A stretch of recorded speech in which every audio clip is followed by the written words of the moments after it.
Stone Goal. Hey!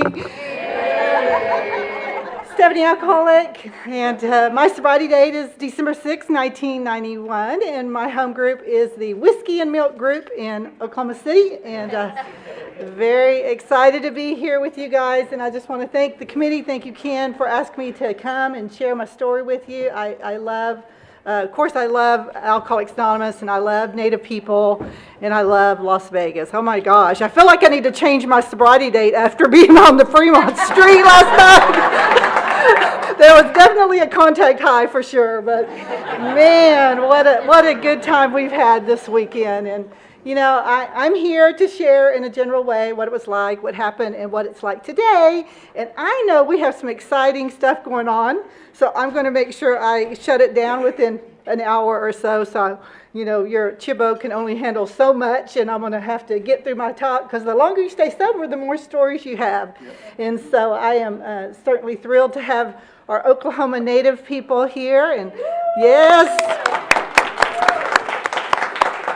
Oklahoma is Area 57. We are in the Southwest region. We have actually 12 areas in the Southwest region. They're the 9 states in Oklahoma. They're all the states that touch Oklahoma. We have our SWARZA conference coming up October 7th, 8th, and 9th. I would love to invite you guys out to Tulsa, Oklahoma.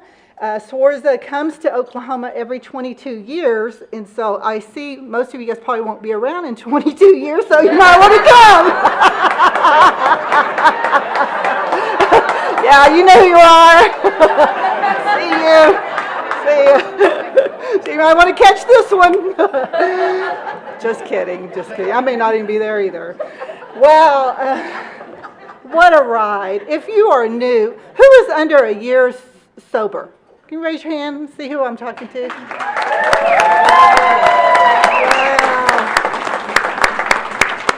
All I can say is hang on. The best is yet to come. And I am going to share with you about my story. I am Native American. I am Seminole, Creek, and Cherokee. I'm dual registered. I know I'm not supposed to be, but I am. I'm just confessional here. But I do take on the Seminole Nation. That is my tribe. I serve as the assistant chief for the Eufaula Band, and I love my tribe. It's kind of like a love-hate relationship. You know, you kind of want to divorce them and go over to the Cherokees and the Creeks, but I just keep going back to the Seminoles. Something about the pattern of my relationship life. It can be dysfunctional, but I love my tribe, and I want to kill them at the same time. So anyway. So I'm sure how many have found their next ex-husband or ex-wife here this weekend? This is the snag convention. I can already feel it. I feel it for sure. Chucky came over here and he was like pretending like he was going to talk to me, but he kind of fell on Quran over there. And I'm like, that's a little foreplay. I recognize that.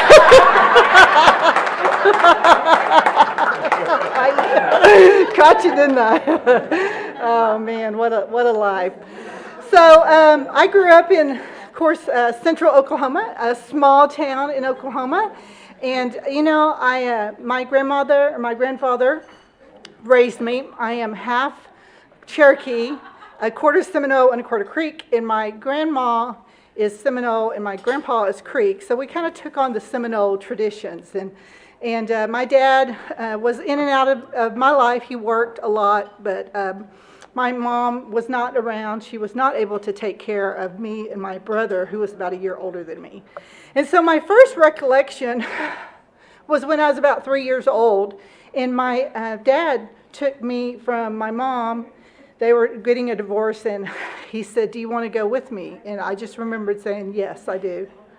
And he took me, and I woke up in my grandmother's bed.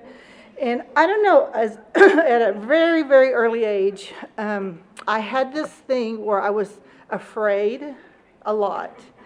And I know by my family story, there was a reason why I was afraid. And I knew that when I woke up in my grandmother's bed, that I was going to be safe. I don't know how, but I just knew. I was always very intuitive about spirituality, and the fan was running in the window, and the sheets were clean, and I could hear my grandma and my grandpa talking in Seminole, and they were very concerned. And I just knew that I was going to be okay. And that was, I think, the beginning of this intuitive nature about me. And I think most Native Americans have it. It's just this innermost knowing that everything's going to be okay. And I was to grow up with my grandma and grandfather. And eventually my dad took custody of my brother too. And back in that day, and I'm going to share with you, my grandmother grew up in a boarding school in Chilocco. And they grew up in a depression. And they were very adamant that they didn't want the grandkids to live the way that they lived. And that was very apparent. And they very much emphasized education as the key. I'm so grateful for our elders and the grandmas and the grandpas, because many of you are probably here, have taken on your grandchildren because of this disease. And that's exactly what happened. My mom was not able to take care of us because she suffered from alcoholism and a mental illness. And she was in and out of our lives, but mostly out. And my dad worked a lot. And so they took us to the country, and we grew up on 35 acres of just wonderful pasture. And we had horses. We were out by the lake. So a lot of people would like drop off their animals. And my grandmother had such a big heart, and she would take on every animal that got dumped off at our pasture. And you know, at one point, she would collect these cats. I don't know where they came from, but she would feed them. And they got to be like 35 and then 50 cats. And she would feed them, and they were like all inbred. They all had cross eyes and crooked tails, but they were my cats. We had horses, and we had hogs, and we had cows and calves. And they had a garden, and they really, really lived by the land. And so I'm just growing up, and I would say I'm about maybe 5 or 6, and I began to feel this feeling of shame. I know what it is today. I didn't know what it was at the time. But there was something really wrong with me, and I just didn't know what it was. I was so uncomfortable in my skin. Now, is that alcoholism? Is that shame? Is that trauma? I don't know what that is, but it was not a good feeling. And so even at an early age, I was like, I want to be out of this small town. I don't want to live in this country. I got 50 cats, and everybody talks about us, and every kind of animal you could imagine. We had chickens, and I hated chickens, and they would always crow. So I'm going to tell you a few stories about my childhood, and then I'm going to tell you what happened to me. And you know, I think about the time when I first got sober. And the person that shared her story was one that didn't understand this concept of gratitude that we find in Alcoholics Anonymous. It was a woe is me story. But the longer I stayed sober, and even today, I have a deep appreciation for what I was given. Because I really believe that God watched out for me, and God watches out for all of us. But we just can't see it. So selfish and self-centered, could not see it. So there were these, you know, all this lake area and these dogs, and we had 50 cats, probably about 20 dogs. And so my grandfather was the alcoholic in the home. So I grew up in an alcoholic home, even though my mom wasn't around. And he was a type of alcoholic that would drink. He drank Seagram 7, and he would work all week.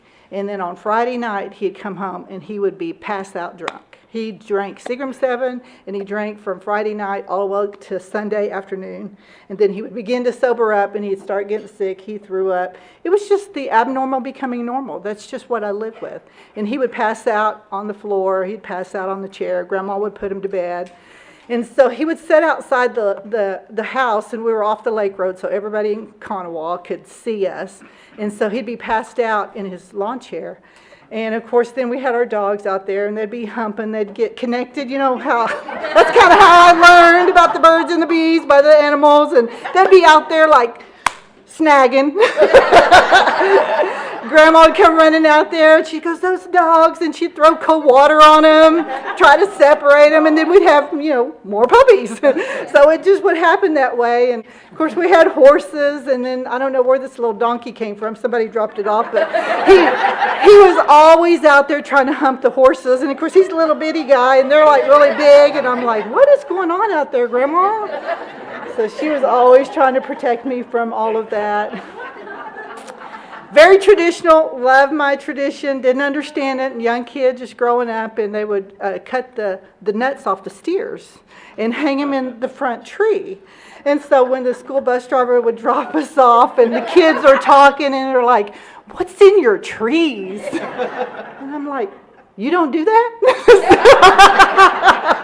That's like normal for us. And so I'm always having to like defend what's going on in the home. And of course, everybody knows that my grandfather is a drinker, and it's such a small town, and they would let the kids drive, and we're young kids, 10, 11 years old. We'd drive to the liquor store to get he called it his medicine, and it was his medicine. He was actually a better person to be around when he was drinking than when he was sober, and I do remember that. And so I grew up with alcoholism in the home. So we're growing up, and before I really understood about just how grateful, my life was.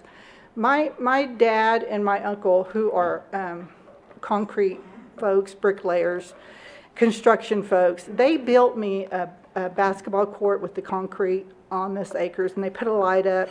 I never once remembered that when I found you guys. Until I started sharing my story, I began to remember that they went above and beyond. Were we broke? Probably not. Did we have a lot? Probably not.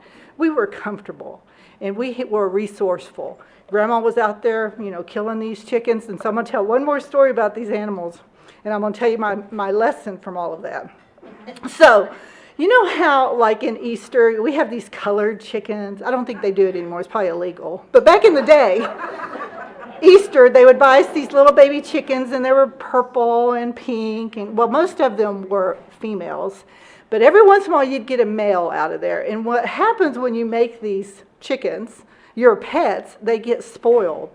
And so this rooster was really, really mean, and his name was Charlie. And Charlie and I had a love-hate relationship. It began to really kind of set precedent for the rest of my relationships, because he was always like, he would get up in the middle of the night when I'm sneaking in, trying to get into the house, midnight or 1 o'clock, he would start crowing. It's like, what the hell? I mean, you're like a rooster. And so he would like tattle on me. So I'd get on my horse, I'd be riding my horse, and he'd be like hiding in a tree or something. And he was always trying to spur me. Always. And so I'd take off running. It was kind of this long joke where I was always dodging him. Well, even when friends would come over, I'd say, watch out for Charlie. Charlie's going to try and get you. So great-grandma came over one time. And great-grandma was out there with Charlie, and Charlie got hold of my great-grandmother, who must have been about 90 years old, very frail, 80 years old, just tough, but Charlie got the best of her. So I'm coming home from school, and we are having chicken and dumplings.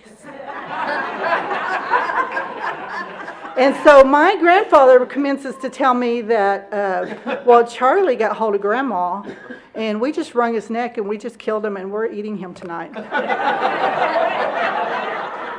So here was my takeaway. Don't get close to the animals. Don't get close to people, because you just never know. You may have to eat them someday. I used to always say, that put me in counseling for many, many years. It's like, don't get close to anything. So I'm about 15 years old, and drinking was available. We rodeoed, and I rode horses, and I barrel raced, and my brother was a bull rider. We had really a lot of fun. I ran around with the Seminole Nation Roundup Club, and we were full of alcoholics. And it was almost entertainment to just watch our older folks have a good time on Friday night and get drunk and then try and ride in a parade on Saturday morning. So we were not really good examples for this great Seminole nation, but we did it anyway. And so we started partying, and beer was okay. You know, I'd smoke a little pot, but I never really had that. I remember that this was my first drink. I just knew that it was a great escape. I loved how it would allow me to not be so uptight. It gave me, well, the book says it best, it gave me wings to fly, but took away the sky. And I was never a really good drinker. I was very fragile when I would drink. I'd just overshoot the mark. Even at a young age, I was not a good drinker, and so my bottoms would come quickly. And so I'm about 16 years old, and we're starting to party on dirt roads and get kegs and just run around. And my brother and I did not see eye to eye, and he's about a year older than me. And so we get in this fight. We get in this really knockdown drag out, and we're fighting over 8-track tapes. Now, you guys, you're probably old enough to remember 8. Most times I tell this story, people are like, what are these 8-track tapes? And they're like, CDs, but they're old-fashioned. So we're fighting over my Freddie Fender 8-track tape. That's my jam right there. And he says, that's my tape. And I say, no, that's my tape. And he said, well, what are you going to do about it? And those are fighting words for me. And so I hit him, and he turns around, and this is the first time that in the family it's gotten violent. And he turns around, and he hits me again. A lot harder than I hit him, and I jump up like the budding little alcoholic I am, and I hit him back. And this time he knocks me out, plumb out, bloodies my nose, breaks my nose, blood goes everywhere. And my cousin, who's my uncle's daughter, is a year older than Ronnie, my brother, and she comes out, and she pulls a gun on him, and she says, get off of her. And he runs away. And so I'm like bleeding, and I go back to my grandma's house, and it was like the perfect storm. My uncle was there, he was buzzed. My dad happened to come rolling in, and I don't have time to get into my dad's story, but you'll get the drift that he had his own things that he was dealing with. And my uncle starts putting his finger on my dad and say, you need to do something with that GD son of yours because he doesn't be hitting on these girls. And for many years into sobriety, did I never realize I had a part in all of that. Set the ball in motion. And so my dad just is calm as can be, goes back to the back bedroom, gets a shotgun, comes to the living room, and shoots my uncle in the living room.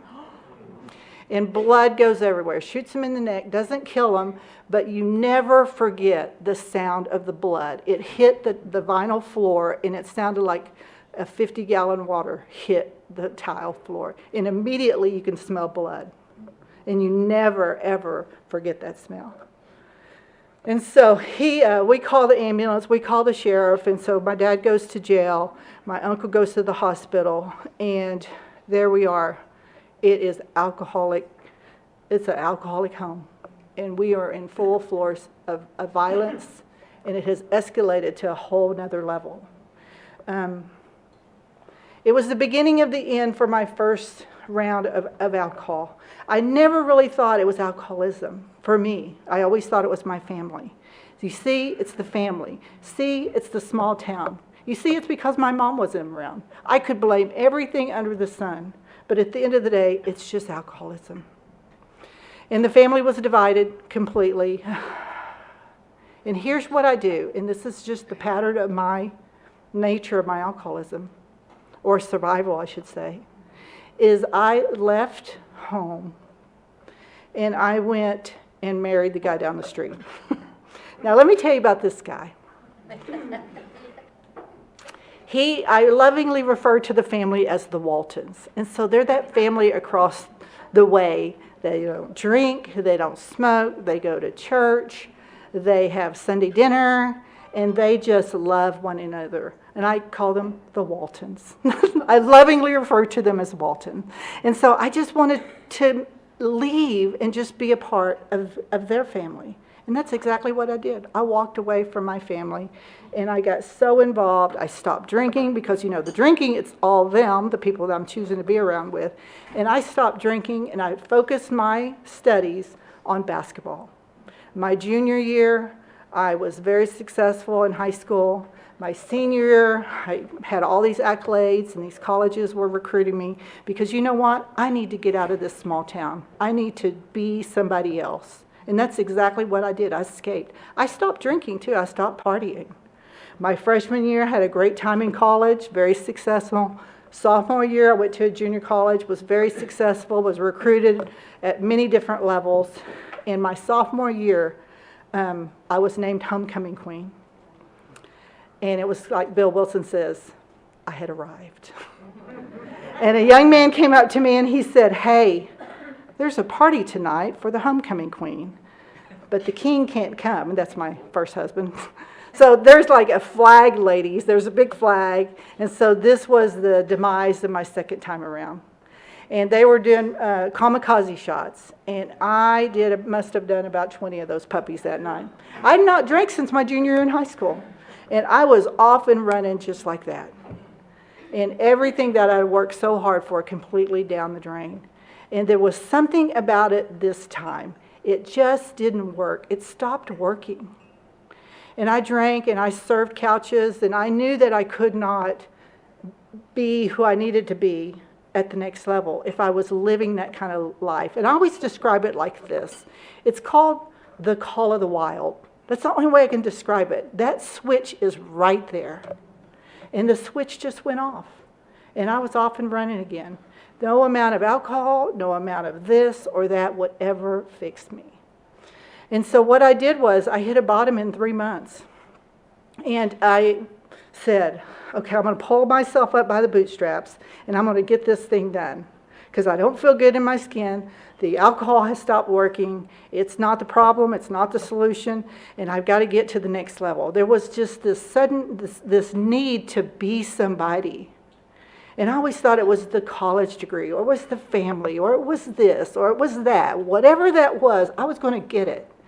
And so I quit drinking again, and I went back to my first husband, asked him to forgive me, went to another college, and I started playing again my junior year and my senior year. But this time it was different. I could not stay sober. I could not drink. I didn't think it was the drinking. I thought it was the partying.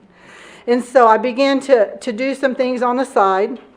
My junior year was okay, and then my senior year, I just couldn't do it anymore. I just needed to get out and do my thing. And so what happened was I accidentally got engaged while I was married. Yeah, I did. You talk about the Jekyll and Hyde life. I was engaged over here with a party guy, fun, lights, and then over here I had Mr. Walton, and I was trying to live this life, this like nails on the chalkboard sobriety life, and trying to go to school and trying to be an athlete, but I just was caught between two worlds. And the alcohol worked for just a minute or two, and it just stopped working. Well, what really happened was they found out about each other. Yeah, that's what I said. So to make a long story short, my first husband divorced me, and then I hit a bottom. I was actually struggling with another area of my life, and I don't talk a lot about it from the podium, but I was dying from an eating disorder. So I went to counseling, and the counselor happened to be in 5 different 12-step programs, and she never pegged me as an alcoholic. She pegged me as an Al-Anon. I just had a lot of things going on. I was bankrupt in every area of my life. And I could not figure out what my problem was. And so what happened was I moved back in with my dad. I finished my bachelor's degree and started teaching. And it stopped. I still was not comfortable. I wouldn't say I was suicidal. There was something really wrong with me. And I could not figure out, because I thought if you stopped drinking and stopped partying, it would get better. But it didn't. And I went to church, and they didn't understand me. It's kind of hard to be in church and you're talking about, having a fiance and a husband. They just frown on that kind of stuff. And so I just couldn't quite connect there. And so I had a chance to go on to graduate school and coach at that level, and really tried to take my spiritual quest. I got really, and I wish this addiction would come back, but I got really addicted to running. It's like, God, can you bring that one back? Because that one was a pretty good one. But I was so obsessed in my head, and I was just praying, and I'm like, God, please help me. I'm trying to go to church, and I made it 9 months. And I call it my 9-month spiritual quest. Didn't do AA. I did stumble into some meetings, some Al-Anon meetings, and still wasn't quite connecting. I go to graduate school, and I run into a friend of mine that was a party person. And she said, hey, you want to go to Mr. Bill's and get some margaritas? And so I just threw my Bible away, and I was like, yep, let's go do it. And I am off and running again. For 2 years, I began to drink Jack Daniels and Diet Coke. That was my thing, and I would drink every day whenever I can. I'm working on my graduate work, and so I'm coaching at that level. And my number one job was to drive the team. And so I'm living this Jekyll and Hyde life. I was partying in Oklahoma City and coaching in Norman, and I am not good. I am just not in a good place. No amount of alcohol, no amount of men, no amount of money, not that I had any, just wasn't working anymore. And so what happened was, we are in Hawaii, and you would think that I would be at the top of the world, and it was the worst of my low. I had a chance to be a college coach. It was always my dream at a Division I school, but I was dying inside. And so we are on this trip in Hawaii, and it was the 50th anniversary of Pearl Harbor, because we took the team on a tour. And we are touring, and we get to the ship called the Oklahoma. And if you know the story, we had many of our servicemen and women, they went down in the Oklahoma ship, and nobody could rescue them. All they could do was just talk to them. It was like a casket going down. And so the tour guide is telling the story, and he's saying all the servicemen could do was knock on the ship. And he goes, they would say, tell my family I love them. And something hit me so hard, because I really identified with that. I am going down so hard, and that's all I can do is just knock and say, tell my family I love them. And I cracked. Now, that night I did have a pina colada in a coconut shell, and it was pretty damn good. And if I knew it was going to be my last one, I might have had a second one. But I had my last drink in Honolulu at the 50th anniversary of Pearl Harbor. December 6, 1991 is my sobriety day. I came home from that trip.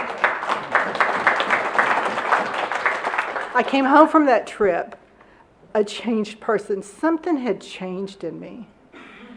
And I had been going to some Al-Anon meetings. I followed a young lady that was in Al-Anon. She was actually trying to snag a guy in AA. And so we went to a speaker meeting. And there was a speaker there that night that was my age. Now, I'm 26 years old when I stumbled into Alcoholics Anonymous, and she must have been 23. Now, alcoholics in my mind didn't look like her. But she shared her story, her experience, and where she was. She talked about the isms. She talked about the pain of living life. And I identified with that. Because, you see, I thought an alcoholic was somebody old like my grandfather. Somebody that drank Seagram 7. Somebody that drank to excess and passed out and peed on themselves. Never mind, I had done that many times, but I completely forgot about that. I didn't get it. I did not get it. And I heard her. So if you're new or nearly new, because I come to find out that Brandy, the speaker that night, only had 3 months of sobriety. But she shared that message that night, and I got it. I thought, I think maybe my problem is I'm alcoholic. Now, because I had quit so many times and stopped, I didn't think I was alcoholic. I thought I changed my mind. I thought I was changing my mind. And I stayed. I loved the group. They were very enthusiastic. They made fun of themselves. I got that. There was something about their eyes that was very attractive. And I just stayed. I kind of played around and just thought, well, I'll just kind of stay in line and just kind of hang out with them. I like the feeling of being sober. I like being around sober people. They're my people. But see, you don't understand. I'm different. So I have this funny thing I do with food. I have this thing I do with guys. Money. I mean, I could have probably qualified for many different 12-step programs. I had adult children of alcoholics symptoms that I'd done some counseling on. And I stayed, and a lady came up to me. Sponsorship is key for me because I had sponsored myself my whole life, and that's really kind of the thing I have to be careful of even today. But my sponsor came up to me and she said, hey, and she talked to me very mean. She was mean to me. She had my feelings. She said, I know you think you're not alcoholic, but why don't you just give me 90 days with you? Just give me 90 days. You do everything I ask you to do. You don't question it. What do you have to lose? Okay. And I did. I went to the meeting early. I cleaned ashtrays. Back in the day, if you're new, back in the day we smoked, or they did. I cleaned ashtrays. I stayed late. I cleaned up. I set the chairs up, and I called her every single day. It's like I thought she didn't have any friends. That's why she asked me to call her every day. Called her every day. And she began to help me understand that I can't sponsor myself, and why don't I just trust her, trust the process. And so I'm having a really bad day, a Sunday afternoon, and I call her, and I ate a whole chocolate cake, a big cake. And I called her, and I said, hey, I'm having a bad day, and I'm just like very dramatic. And she was so mean to me. She said, did you drink? And I said, no, you haven't been listening to me. I am that type of person that it's not about drinking. It's about these things that I do in between drinks. And she said, Stephanie, most alcoholic women have overeaten on a Sunday afternoon. It was the first time I began to identify with alcoholic women. I go, really? You don't think they ate the whole cake? She said, God knows, probably. No one else. And I think she just really allowed me to just be really weird in my sobriety. And I'm about 90 days sober, and an old-timer comes up to me, and he says, Stephanie, I know you're really struggling with this whole idea of whether you're alcoholic or not. He said, let me tell you what the book says. So he opens up the big book, and he takes me to a chapter more about alcoholism and the doctor's opinion. And it says in there, and I'm going to paraphrase, that we only have one symptom. And I just remember he put that finger in my face, one symptom in common. And that once we start drinking, this phenomenon begins to happen. There's going to be another drink. Can you tell me you've ever only had one drink? And he said, could it be that because you're not drinking is the reason why you're alcoholic? And you do all these weird things. That's what he told me. He said, you do these weird things. I don't know what you do, but he said, alcoholic women are weird. And I feel like I got it. And so many people leave Alcoholics Anonymous because they're unique. And at the end of the day, it is not about drinking. Our book talks about that. It's about who we are in between those drinks, that we have this illness that requires us to nurture it with a spiritual solution. And that's fellowship, that's prayer, that's working with others, that's making coffee. It's all of those things. And she said, just trust the process and just do this. And I found myself, I'm about 6 months sober, just laughing in an AA meeting. And I realized I had not laughed like that in so long. This thing is working. There was one thing she asked me to do that I really, really struggled with. And that was this idea of moratorium. You may know what moratorium is. Yeah. I questioned her too because I said, it's not in the big book. I'm 6 months sober and I'm already the ego's starting to rise back. I got this thing. I got this.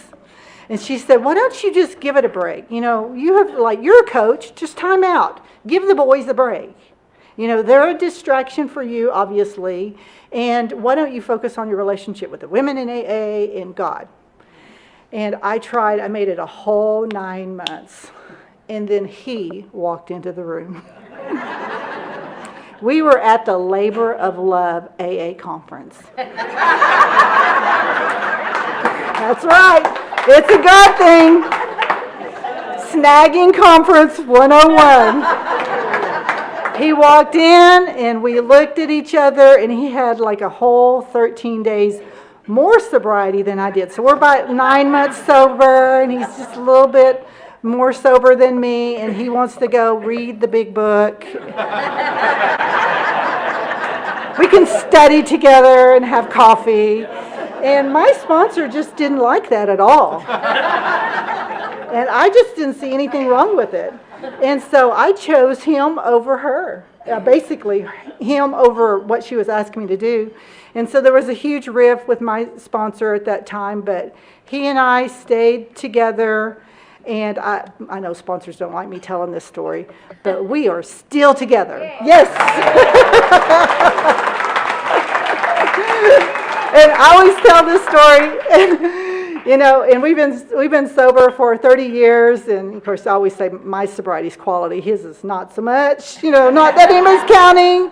And so we've been married we'll celebrate 28 years of continuous marriage today. And I've not cheated on that man, so I need a chip for that one.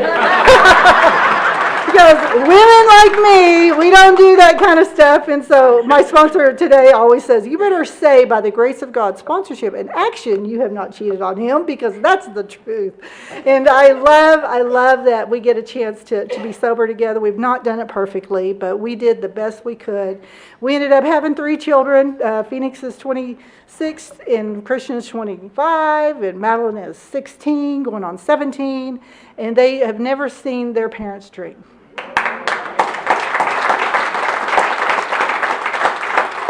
You know, the harder the bottom, I think the more you have to do. I think there's this old saying that's, to whom more is given, more is required. And so people always ask me, Stephanie, you do so much for Alcoholics Anonymous. And it's like, because I have to. I have to. What I have to lose today is far more than what I had when I found you guys. I owe this to you. And so, you know, up and down, he's military. He did get sent to Iraq, and I raised the kids, and, you know, he was around. But I never, ever, ever stopped doing what I was taught to do. There was one time when I was about 4 years sober, and I hit a dry time in my sobriety, and I just stopped one thing, and that was committed meetings. And that turned into not talking to a sponsor. That turned into not sponsoring people. And I found myself having old thoughts. And I remember being terrified, and I called the person that I needed to call. Because you always know who to call. When your butt's on fire in AA, you know who to call. Somebody you don't want to hear what they have to say. And I called her. And she said, Stephanie, did you cheat on Bobby? I'm like, nope, didn't do that. And she said, you're crazy. She said, the thing about it is that we suffer from a grave emotional and mental disorder. And if you're not treating that, you will go back, and it will be far worse. She said, your best thing to do is to get back into Alcoholics Anonymous and get into a structured group. Do what got you where you are. And she said, that's just your lot in sobriety. And so I've just surrendered to that. And as a result of that, I really have had some amazing people in my life, and I've got to experience some amazing things in Alcoholics Anonymous. So a couple of stories about forgiveness and amends and kind of where I am, and I will shut it down. So I'm 10 years sober. I'm sponsoring people, very active in the area, active in the district, and I have got a family. My oldest son is playing soccer, and he's a little guy, and this lady is on our team, the mom, and she's yelling at the kids, yelling at all of our kids. We're on the same team. And I said, sponsor, I don't like her. She's like being mean to kids, and I'm just going to have to, set her straight. And she's like, you're sober now. And we don't do that. And so she said, take your chair and sit on the other side. Just do what you need to do to stay away from her and really try and ignore her. And I said, okay, I'll do that. And so I moved my chair to the other side and really tried not to, those people that annoy you in life? Yeah, that was her. And so I'm side-eyeing her, watching her. So she gets mad. The soccer ball gets away from somebody, and she's angry. And she gets up, she kicks her chair and throws it down, and she grabs her chair and she leaves that side and she comes over to my side. Yeah. And she says, I just try and ignore her. And sure enough, my son's playing goalie, and the ball gets away from him. And I heard her say, "What are you, stupid?" Now, I will have to say that that's what I heard her say. I think I might have been looking for a fight. So I get up and I go find her, and I put my finger on her chest and I said, "Don't you say another word to these children, especially mine." And she says, she moves my hand up, she goes, "What are you going to do about it?" Man, that sounds familiar. I'm 10 years sober, and I turn around and I smack that bitch. And she goes slithering off, and my parents over there, of course I'm in Edmond, and they're over there. It's oh my gosh, you did it. Because I can go hood, I can go ghetto in a heartbeat. Those women on Snap, that's me. If it weren't for me, oh gosh, open carry was not going on back there. But had it been, I probably would have been shot several times. But, woo, man, I had to fess up to my sponsor, and I'm so embarrassed. I really lost it. I'll talk about that. That switch went off. And so she had me do some inventory work on this part.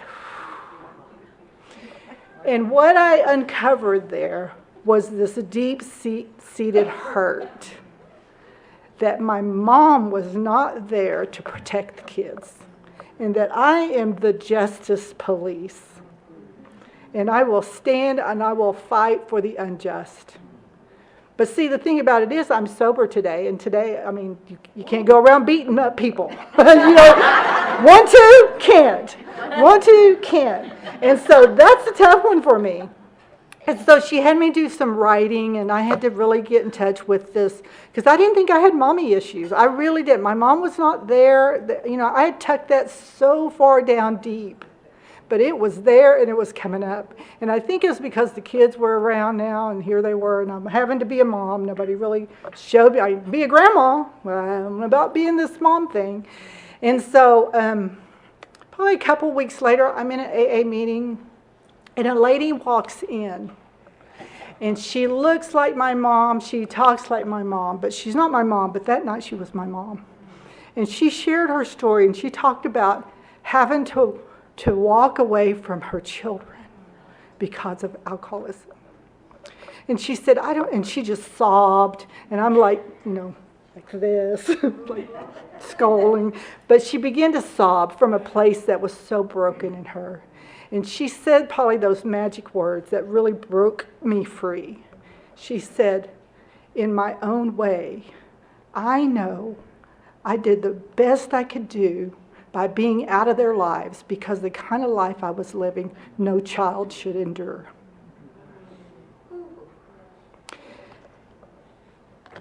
And I forgave her right there. She did the very best she could do. And if it meant walking away and not being in my life, she did me a favor. She did my brother a favor. But that was her walk. And maybe her only job was to bring me into this world. The rest is up to me. And I have since been down the path of and I'm not there, but I am so much better, letting everybody off the hook. Not only you off the hook, but myself off the hook. My dad told me, my dad died from cancer not too long ago. And he ended up hitting a bottom, found church, and really made some huge amends, and his life just changed, just transformed. He ended up being an amazing grandfather to my kids. And he told me that he made amends to me. He said, if I could do it all over again, I'd be a better dad. And I said, you've made it up by being the best damn grandfather to my children. So you don't feel bad about yourself. But he did. Before he died, he said, let me tell you something. He says, Stephanie, don't depend on people. They will fail you every time. I'm like, ooh, that's kind of negative, Dad, don't you think? But I got what he was saying. It's like, it's not, my dependence is not on you. It's not on people. I mean, it's great that we're amazing together, but my reliance has got to be on this power greater than myself. Anything I have today is by far more his success than mine, because all I did was get in line and do what you asked me to do, to the best of my ability. I've struggled, I've stumbled, I haven't had to go to jail, but you know, even though I wanted to. So I really feel like Alcoholics Anonymous has just helped me grow up. That's, at the end of the day, that's what it's been about. And I get an opportunity to watch amazing people get their lives back together. This program works if we're willing to work it. I am so grateful for you giving me the opportunity to share my story. Mado.